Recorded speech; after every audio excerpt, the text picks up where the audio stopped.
Okay, we'll go ahead and call the meeting to order and roll call.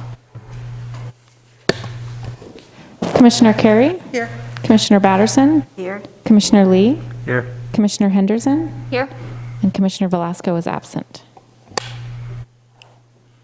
Okay, if everybody's read the minutes over, if I could have a motion to approve the minutes for August 11th. I will motion to approve the minutes. A second. Second. All those in favor? Aye. Abstain. Okay, public comment, we do not have any. Looks like we don't have any new business or old business. So we will go right down to the reports, the budget update. Go ahead, Ron. Good afternoon. So we're at about 16, well, just almost 17% through our budget fiscal year.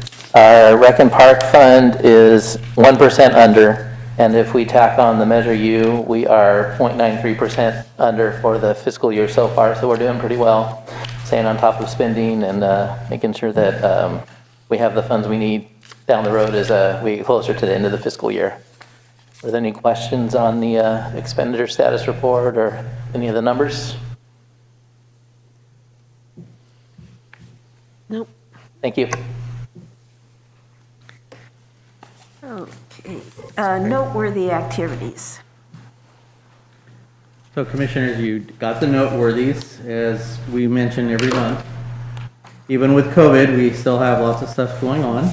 The staff is staying pretty busy with activities and trying to come up with new ways to deliver programs and stay within the guidelines. So one of the things we were able to do with the last release of the guidelines was to kind of look at some of our other activities. Dennis will talk to you a little bit about those in his report. So the goal right now for the city overall is to get out of that purple range and move into the next level, which would then allow us to open up other services.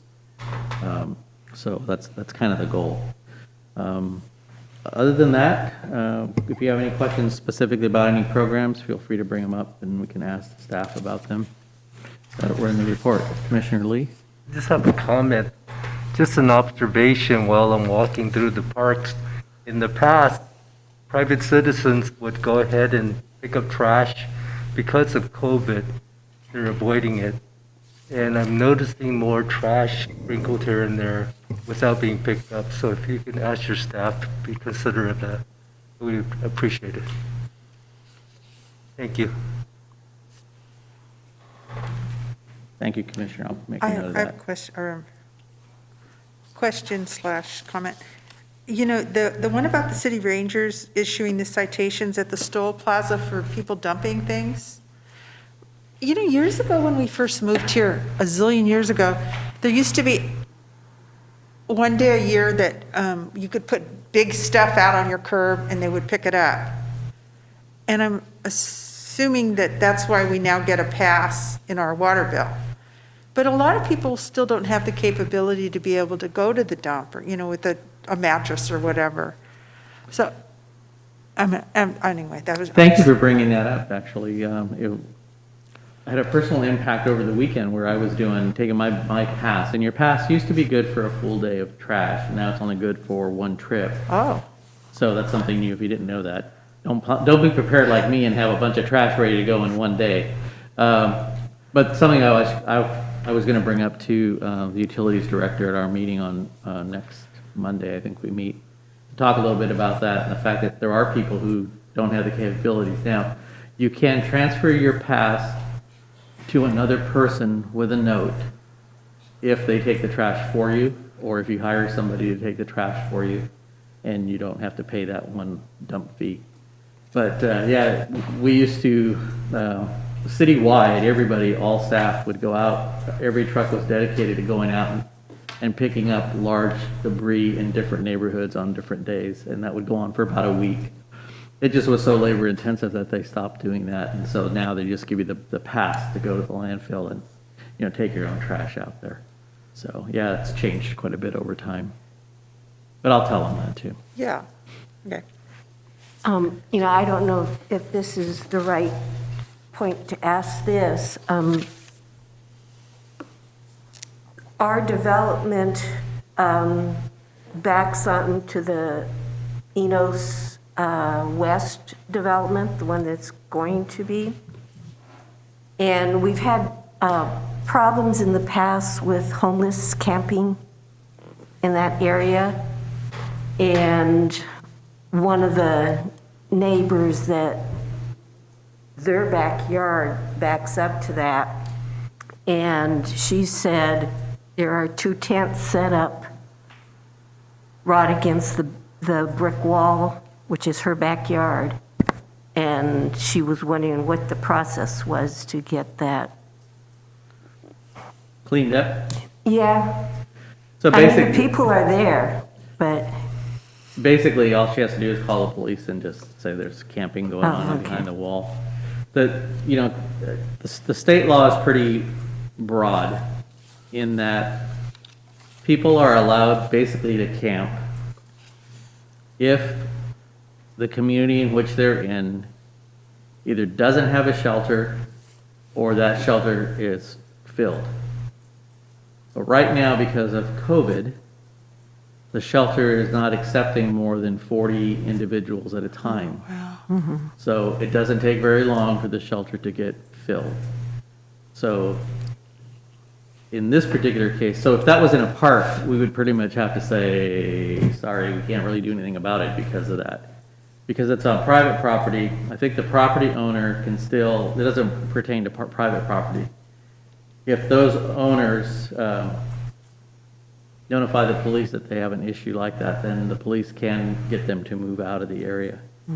But it's really based on whether or not it's private property or public property like our parks or facilities, those kinds of things. okay. I think the property is still owned by the Enos family. I don't think they've actually Yeah. transferred it to the Painter Group yet. But I think they should make the call and, let the police know that it's an issue. Because frankly, it's been our experience that they're not going to respond until there's a complaint. So, She said she just doesn't feel comfortable because it's right up against their sure, fence. yeah. Okay, I'll let her know. Okay, let's see. Was that noteworthy director's report? So I don't have a whole heck of a lot for today. We have been just, again, plugging along on trying to come up with alternate programming, trying to work with some of the groups in the community to see what we can do.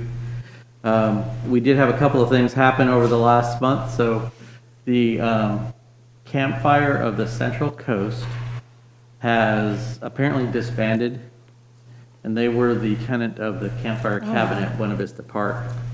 We've tried unsuccessfully for about the last month to contact someone. All their emails bounce back. Nobody's answering the phone. They no longer have an office or a mailing address.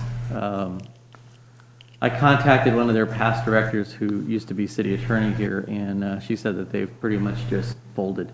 Wow. So we are in the process right now of, we sent them a notice letting them know that we were going to take the building back since they're not there. We're in the process this week of getting it literally they left everything. They just basically walked out of the door.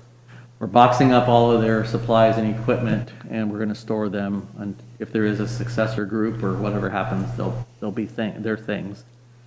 And then our facilities people will go in and clean it up. The Good Samaritan and Fighting Back Santa Maria would like to use it as a homework hub, I guess, because at this shelter there is no real space for the kids to work and have some solitude. So they would like to use it for that purpose. I think that's a good purpose for now. And we'll get it ready for them to occupy it and use it at least through the COVID challenge. And we expect that would probably be something starting in October. And they would be, Good Sam and Fighting Back would be responsible for the interior of the building. And the Parks Division will continue to take care of the, the surrounding park area there. So it's a little bit of a disappointment. We just entered into an agreement with Campfire, 2 years ago on actually getting them to pay for like utilities and those kinds of things, which they never paid for. So I guess now we'll just pay it again. So that was a relatively new development. And really, that's really about it. I went to Texas. It was hot. I do have plans for, I'll pass around, these are the next phase of the Enos plans, so that you have some idea where they are. And then I'd like to get some time with Commissioner Carey and Commissioner Batterson as the project committee to get together and go over some projects maybe next week or the week after, and kind of bring you up to speed on Enos. But I'll start that with Commissioner Lee there. And basically, it's just kind of a rough footprint and some ideas from the architect of finishes that they would like to use in the park side of it. And we're still working with them as far as the community center building design goes. And we are out to bid for the structural work in the house itself. Hopefully Saturday we'll see the roof start to come off. We're going to have a contractor in to take care of that. And I believe it's September the 18th, the bids are due for the structural work. So hopefully we'll have a contractor on board after that to actually start the interior structural work on the house. I understand there's been a lot of Facebook comments on the house and things. I don't, social media, so I don't know, but people tell me, well, they want to know why the city moved it, why they aren't doing anything with it, and like any other project, it just takes time. And money, of course, always money, but kind of it's moving ahead, just at the snail's pace, so. I think that's it for me, commissioners, thank you. If you have questions on the plans as they go around, feel free to throw them out there. Okay, the Recreation Division report. Good afternoon, Commissioners. As Alex said, we are really busy right now, so we do have a lot going on. Today, I was going to show you just some pictures we took out at Jim May Park. We had some rec leaders go out with some park staff and do a real good cleanup of the park and the lake. So we are working to keep the staff busy and keeping our parks beautiful. So we had, I think there was about 10 altogether, 4 hours, and what did you say, how many trucks? Truck and a half truck? There is a lot of, yeah. Just, Yeah. yeah, when I was up. We filled up one truck with just the stuff they pulled out of the creek right there. So, Yeah, so if you, as you cross over the bridge, just underneath there, was pretty littered, so they cleaned that all up today. As the water comes back in, hopefully during our rainy season, and potentially looking for some new activities to happen out there in the spring. Our yoga on the paddle boards was such a success. We had 20 spots available, and all 20 sold out in one day. Wow. So we're starting our month-long program, and it sold also out in the first day. So I did get some new boards coming, and my credit limit has been reduced now. So, but we're excited. The community's been really excited. I actually was out there talking to Kelly White O'Neill, who had just taken it, and gave some real honest feedback, and she loved it. So it was nice to hear that. On our social media page, I know some of you are not always on there or ever, but we've been getting a lot of amazing feedback with the different activities and programs we've been running. We're really interested to hear what the community wants and to see how we can modify that to make it COVID friendly. So if you hear of anything, please share. We're constantly looking for new innovative ideas that we can run right now that allow for COVID friendly practices. I do have one edit in the upcoming events. That is Friday the 9th, the last one. Teen Human Battleship, which is another program we were going to look at running. Unfortunately, this is not a COVID-friendly event, so we are working on an alternative right now. This is a great extended use of those paddle boards. You would have 3 teens to a paddle board and hopefully knock them off theoretically, not physically. But it's just something that we can't keep the social distancing, so we're not going to be able to run that. But as you see, the rest, we do have a lot going on, including our lap swim, which continues to be at more than 50% capacity. And we will be adding teen-only swim time. It's for lap swimming only still, but the high schools did announce that they will not be reopening their pools, at least for the time being. So we want to help those teens that are in competitive sports at least stay conditioned by using the pool. So typically our pool is open for 17 and up, and now we're going to be opening it for 14 and up as long as they're registered in high school, 4 days a week. And we're going to get that started hopefully next week. So those are the big program highlights. I have a ton of different ones coming up. We're looking at yoga and Zumba. We'll be starting at the Senior Center in the next couple of weeks. We have our family drive-in bingo. I think that made it on the list. And martial arts clinics and a bunch of other sports clinics as well out in the parks. All of this is outside. And then our big one for October will be our trunk or treat. It's actually called the Drive-Through Boo, and we're working on a route around Prescott Park and having different stations set up by different city divisions as well as businesses and nonprofits, so people can still drive through and trick or treat. Those are the big ones. Any questions? Oh, go ahead. Dia de los Muertos is still tentatively on and Tentatively, yes. Physically, no. We're going to probably have to go to some virtual platform. We're probably going to have to use, again, social media has been a lifesaver for a lot of our activities and programs, as well as the city's website and YouTube page. We're working on details on how we can still make something happen. We are working with the Elks Recreation to have an event at the Elks Unical Event Center, drive-in movie, probably a movie like Coco on that. It's interesting this year how Dia de los Muertos and Halloween, how close they are. So knowing that, so Day of the Dead is on Sunday, Halloween is on Saturday, but we don't think we are going to get families to come out to a drive-in movie on a Sunday night. So we think we'll have that one Friday night and Halloween on Saturday. So that's one of the activities we're looking at doing. And it's not a lot, you know, we're looking at doing more of the altars online, send us your pictures, those type of activities.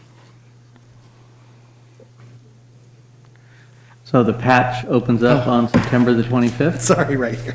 It'll run through October the 25th, Fridays, Saturdays, and Sundays, 9 a.m. to 6 p.m. Right now, they have about 70 youth involved, and they were out on these really hot weekends doing work, getting things set up. It's going to be a little bit different than it has been. There's no corn maze this year. They're going to be kind of setting up more in a booth kind of a setup where there's specific booths doing specific things, and you'll be able to move about those areas a little more freely. Controlling the groups a little bit more by keeping them more family-oriented, kind of, you move along in your family group as opposed to running across everything and doing those kinds of things. They've planted the 5 acres of pumpkins, so again, there's probably going to be about 25 to 30,000 pumpkins available. They're still going to cover as much of the ground as they can with pumpkins so that, people get the real effect of it. And, they're just waiting to see what happens. They're going to do, I believe, there's again, a virtual component to it where you'll be able to order a pumpkin or order pumpkins like a box. I'm sorry, it's not good. A package, and you'll be able to send it to someone, and then they'll deliver it. So it's like a autumn harvest themed kind of a kit that you can use to decorate at your house, or you can order it for yourself for that matter, and then they'll deliver it to you so that you have that and the pumpkins that go along with it. So All that stuff should be being released later in the month as their social media gets out there. So there was a couple of comments made, just so you know, that it is on social media. The pictures that are there are last year's pictures. We had a complaint that none of the kids were wearing masks, and it was from one of our mutual Kiwanis friends, Ann. But they were last year's pictures, and they are updating the new website. We'll have the new information, and all the kids follow the rules and wear their masks and do all their things. So, yeah, and I know they're putting a little bit of a twist to it and a walkthrough, because they didn't do the core maze. Kind of a walkthrough, I don't know what you want to call it, a fright area. So if you want to walk through there, you can. So they have little animated creatures. Yeah, it's a little hard to have pictures of this year when it hasn't happened yet. Yes. Good point. Okay, any other questions? Okay, we'll move on to Operation Division. All right, good afternoon.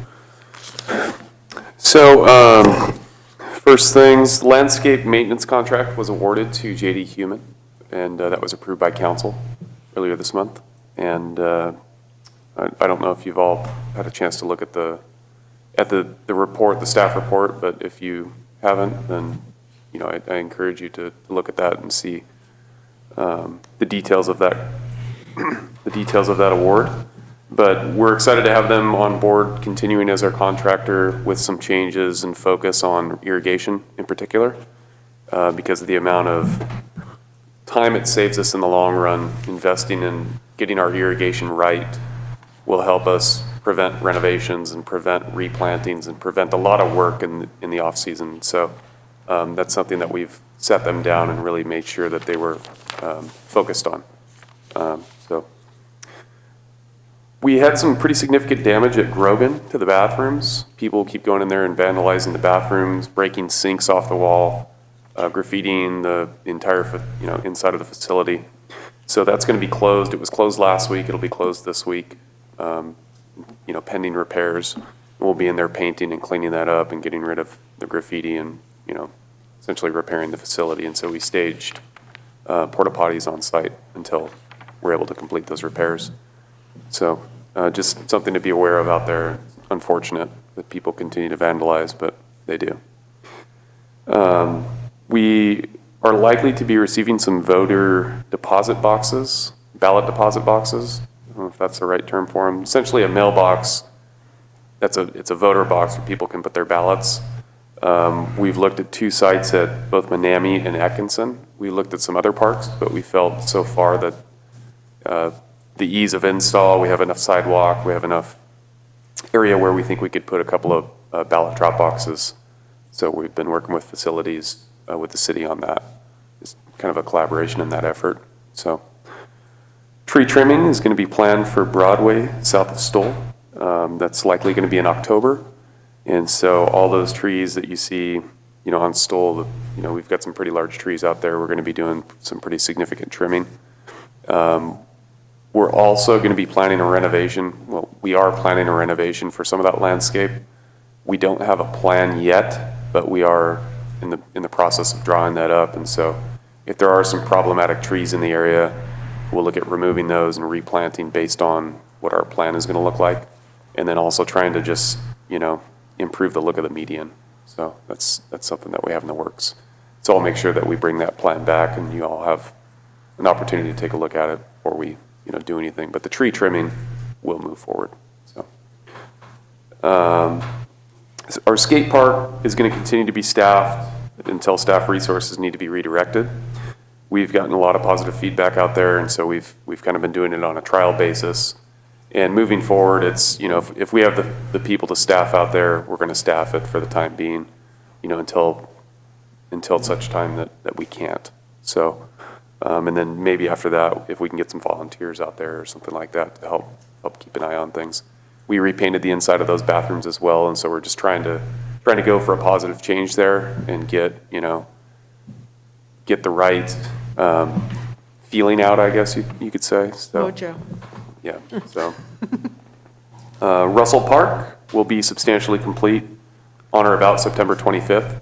So we should be fully hydroseeded, and then hopefully about a week after that, we should start to see green. So we are considering changing some of the landscape plan to try and lighten up some of our maintenance in the area and our water usage. Some last minute changes that we're going to be looking at. So that's one thing that could go a little bit further than the 25th, but it won't affect park's opening. So it'll be another 60 to 90 days past September 25th to where we could actually open the facility to allow, the roots and everything for the grass to establish. So between December and January. It's kind of what we're thinking. All depends on weather. Harvest Glen, parking lot grading is complete now. Wood chips are going to be installed this week into the playground. Playground's complete. All the remaining concrete work should be complete next week. The electrical's installed for Mr. Smitherman to have a summer concert series out there next year. So Maybe. the basketball courts, we're planning on doing a surface painting on those. And also we're going to be doing Manami as well. We were able to Manami, Harvest Glen, and then the pickleball courts at Hagerman. We're all going to do all the surfacing all at once and get that all nice and cleaned up. So we're tracking probably 3 to 4 weeks behind Russell at Harvest Glen, just given we're doing the work ourselves for the most part, as far as the irrigation, and we're going to be hydroseeding. We're going to be doing some of the finish work on that park before it gets open. So it's just tracking just a little bit behind. But, if we can open by December, January timeframe as well, I'll be happy. So I'm hoping to be wrapped up with irrigation by the end of the month into September so that we can hydroseed. For the major park projects, we now have on the city website a tab that is tracking the renovation of the project. So if people are interested, just have them go to the Rec and Parks tab on the city website. Right now, we just have Russell and Quistapachi. And so the council did approve the name change for Harvest Glen. Thank So you. that was approved. So it will be Bobby Quistapachi Park heretofore. And once Brett gets the project done, then we'll do a dedication and, have the family out. And of course, commission and council and things out there to do a dedication similar to what we did at the Inclusive Playground. So. Veterans Memorial Park. We are, I just got the okay to proceed with a deed restriction that we need in order to fund the project, so we'll be processing that this week. And then should have plans ready to be submitted to Public Works for review later this week, early next week, and then we'll do a preliminary comment, get the plans back, and then submit them to the city. So Chapel Plaza, we've already gone through that process, so I think Public Works thinks maybe another week and a half to get the plans back to us, and then we'll revise those and then get those in for a formal submittal, and then get through the permitting process. So probably on Chapel Plaza will probably be submitted by the end of the month, is my hope. Veterans could be maybe 2 weeks after that. Let's call it mid-October. So we're also finalizing the cross-access and parking agreement with our neighbor at Chapel Plaza. So we're going to be sharing some parking with them and sharing some access so that we both get parking. So it's kind of we're working together with the Family Service Agency on that. So. Eno's house, as Alex mentioned, the roof's going to be torn off this weekend. And then starting this weekend, rather. And mentioned the pickleball courts. Los Flores Ranch, just another project, just so you can see kind of what Rec and Parks gets pulled into sometimes is we have a large hydroseeding project out there that we're going to be assisting with in conjunction with the utilities department in helping out the police department. So we're going to be doing some hydroseeding, and then we're going to facilitate irrigation for that to try and get the hillsides established, get some vegetation established on the hillsides to prevent erosion. So, that's something that we're going to be investing a fair amount of time in to complete that project, just because it's somewhat complicated. So, I don't know if you had anything to add on that, Alex, but. And then I wanted to mention the tree committee real quick. So our last meeting, we established 3 goals for the committee. And those are to have a tree master plan completed within 3 years, provide recommended changes to the tree ordinance within 1 year, and design an education and outreach program within 2 years to encourage native tree planting and proper care on private property. And not to say that these goals won't be refined, even as I'm reading the education and outreach program, I'm thinking, well, maybe the goal should be to increase tree planting on private property. And one of the ways that we do that is to design an education and outreach program. So the next meeting that we have is going to be, how do we implement these goals? How do we move towards accomplishing these goals? And we'll come up with sub-goals and smaller goals that we can kind of check off. And so that's what I've got going on. Any questions for me?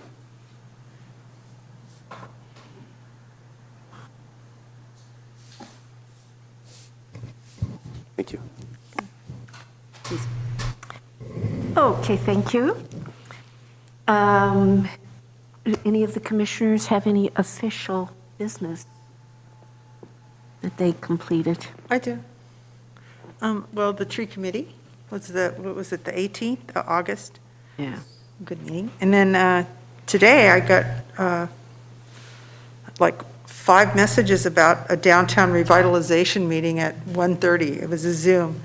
So that was good. So I had that today. It was about it was interesting. It was about, oh geez, I thought I put, regarding a proposal for a Small Wonders childcare right on East Main Street. So it's right, right adjacent to, it's part of the downtown plan, but we'll have a childcare right there, which is kind of exciting when you think about it, in the big picture. It's one more thing to offer people to come downtown. So that was today. I attended the tree committee as well, but that's everything for me. Okay. Community interest items? Oh, I mentioned it to Dennis. You were at Jamaica.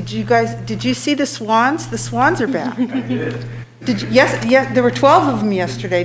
I saw a couple out there today. Yesterday there were a dozen. Were there? Yeah, they've been straggling in, and I kept thinking, oh, it's so early, it's like way early. Because usually they come like in October-ish, and they stay through the holidays. But it was like, yeah. And I'm thinking it was because those kids were there picking up trash today. Maybe that's why because they go between here and Presker Park. But there's hardly any water there, so I'm sure they like ours better. I mean, I'm just saying. Anyway, so if you get the opportunity to go to Jim May Park, the swans are there, and they're beautiful, and they do synchronized swimming. I mean, they're beautiful, and they come every fall. And it's just something that we have. They're migrating. Anyway, I just wanted to make sure everybody knew that, because I don't know if everyone knows that. I've seen them in the past. Yeah. I haven't seen them this year. Okay, if that's everything, we can adjourn, and we'll meet. Next meeting will be October 13th. Commissioners, and just so you know, I think it's important, although the new business, old business portions of the agenda might not have a lot of substance to them right now because we're not really doing a lot that way. The reports, I think, are important, and certainly if you have any questions or any suggestions or you're hearing something, don't wait till a meeting, shoot us an email and let us know what you're hearing out there. Especially now, there's a lot of misinformation going out too. Over the weekend, we did a news story. Brett was kind enough to do an interview on the news on Friday to talk about, yes, we want you in the parks, but yes, we want you to be safe. Sunday at Edwards at Conn baseball field, the Rangers had to deal with 2 high school groups that were there playing a game, had officials, had fans in the stands, kind of a thing. And then, we're made to kind of look like the bad guys by having to tell them, hey, this is a violation of the health order. You can't be out here. Then they have to put up with a lot of grief from the people that are there and, for just doing their job. So it's it's important that we try to communicate to the public what's going on. And it was, well, I got an email from one of the ladies with a complaint that Sunday evening, and, you know, I answered her, and I just said, you know, none of us want to not have the kids playing. I mean, we want you to be there. But if you're going to be there, be smart about it and follow the rules. So the next day, Monday and Labor Day, they were back. They were no referees or no officials. Everybody had a lawn chair, and they were spread themselves out around the perimeter of the park. The coaching staff were in the dugouts with their masks. No kids in the dugout. Everybody had a position to play. So, you know, we can kind of work with that kind of follow through. It's when you just show up and you're just blatantly. She said, well, we're just playing a scrimmage game. And I said, well, the problem with that is you're playing a game it's not allowed, you know. So if you're out there keeping score and you have all this going on, it is an organized sports event, you know. So it's a tough definition for us to follow. I asked Dennis to put together some signage that we're going to put out in the parks that talk about your safe use of the park based on your own common knowledge kind of things. So we'll be posting those out there, and we really have to kind of push the responsibility back on the public to follow the rules. We're, 6 months into this thing, and I don't know how much more education we can do, you know. I know enforcement's not an issue, or not an alternative either, but we have to get to a point where people understand that you have to be safe, and just like anything else. So that's the goal. The Rangers are trying to strive for that, but they're certainly getting a lot of grief from the public out there. So, just so you know. Yes, sir. A couple of things popped into mind about programming. Dennis was talking about the pumpkins. Is there a virtual pumpkin carving contest? Easy to do. Yeah. That's cute. Something like that. And then some of the other communities I've seen where they're using a large field or parking lot, making sure that everyone's social distancing with masks, and then just having group exercise. But Yeah, we're starting 4 different group exercise classes in the next couple of weeks. They're all going to be outside behind the L1 Muscle Center, 10 people per class plus the instructor, and we'll run those multiple times throughout the week. wonderful. That's the start. Yeah, and those are the kinds of things, you know, we want to hear from people. If, you know, there's a lot of businesses out there that want to try and do things, you know, and they just have to do it differently. And I think that's kind of the way we've done it. I mean, we have people, their job is to be creative and come up with these things, but I've seen some pretty creative things going on out in the business community. And the Chamber's just launched a blog. I'm not exactly sure how it works, but where they're putting ideas out to their members and how they can open and how they can open safely, and new ideas that they may not have thought of how to get things done. And Dennis, I think I heard that the study groups for the kids at Able have opened. Are they open yet? No, we currently have a program at Manami Community Center that's open to the public. We have room for up to 50 youth. We open at 7 a.m. and close at 6. We help them log into Zoom. We try to help them with their work as much as we can. We have mostly younger kids right now, and it's very challenging for a kindergartner to stay active on a computer. I not only feel for the teachers, but the staff at Manami as well. It's a bit of a challenge, and getting used to using Zoom for this purpose has been an experience for all of the staff that are working there. So, but they're all working hard. This is the second full week we've run the program. Okay, I thought it had. And those hours that the kids are in school, we're there helping them. We do have our IT guy from the youth center over there as well, just in case. And then after school's out, we do recreational programming with them. so the Rotary did announce that they're not going to do the Christmas Parade of Lights this year. Mike Gibson, who's the organizer for Rotary, and I had a conversation today, and we're thinking of an alternative of maybe trying to get fire department involved, put Santa on a fire truck and drive them to through specific neighborhoods. And try and work something out where at least the kids get a chance to see Santa kind of parade out there. As long as you follow the rules and just stand in front of your house with your own family members, wearing a mask, then, we're going to try and work something out like that to, at least put something parade-y wise together. A lot of people, it's certainly not innovative because I think people have been doing drive-by birthday parties for about the last 3 months, 4 months, so it's just something a little different that, we're looking at trying to do with Rotary. Thanks. Okay. The baby is Adan Enrique. He was born on July 27th, 7 pounds, 9 ounces. Adan. What was the name? Adan, A-D-A-N. Ada, Yada. Enrique? Yeah. Adan Enrique.